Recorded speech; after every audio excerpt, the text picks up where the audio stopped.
ফের মেট্রোয় বিভ্রাট। দুপুর 2:18 থেকে দমদম দক্ষিণেশ্বর রুটে মেট্রো চলাচল বিঘ্নিত হয়েছে বলে জানা যাচ্ছে। দুপুর 2:18 দমদম থেকে দক্ষিণেশ্বর লাইনে বন্ধ মেট্রো পরিষেবা। নোয়াপাড়া থেকে বরানগরের মাঝে আপ লাইনে সমস্যা দেখা দেয়। দমদম থেকে দক্ষিণেশ্বর পর্যন্ত আপ এবং ডাউন লাইনে বন্ধ রয়েছে মেট্রো চলাচল। আপাতত দমদম থেকে নিউ গড়িয়া পর্যন্ত চলছে মেট্রো রেল।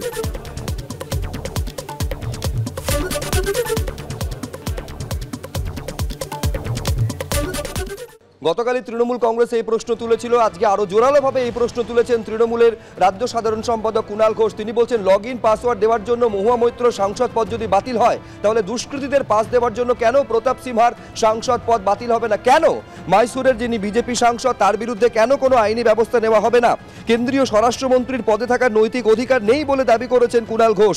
সংসদে স্মোক ক্যান হামলা, সংসদ নিরাপত্তা নজরদারিতে 301 জন কেন্দ্রীয় বাহিনীর জওয়ানের থাকার কথা, কিন্তু গতকাল ডিউটিতে ছিলেন 176 জন, এমনটা দাবি করেছেন তৃণমূল কংগ্রেসের রাজ্য সাধারণ সম্পাদক।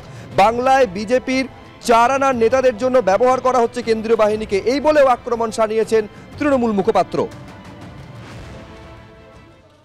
একটা পাসওয়ার্ড দেওয়ার জন্য যদি মহুয়া মৈত্রর সাংসদ পদ বাতিল করা হয়ে থাকে, তাহলে আস্ত পাস দুষ্কৃতীদের হাতে দেওয়ার জন্য কেন প্রতাপ সিনহাকে পার্লামেন্ট থেকে বহিষ্কার করে দেওয়া হবে না এবং তার বিরুদ্ধে লিগাল প্রসিডিংস শুরু হবে না?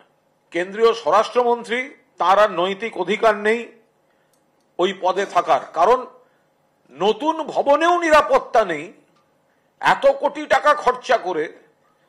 এবং এখন তো দেখা যাচ্ছে, কালকে ঘটনার দিন 301 জন কেন্দ্রীয় বাহিনীর নজরদারিতে থাকার কথা সংসদের, 301 জন, কিন্তু কাল ডিউটিতে ছিলেন 176 জন, বাকি শূন্য ফাঁকা।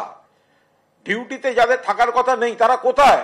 তারা বাংলার 4 আনার নকুলদানার বিজেপি নেতাগুলোকে পাহারা দিতে দেশের সৈনিকদের ব্যবহার করা হচ্ছে, আধা সেনাদের ব্যবহার করা হচ্ছে।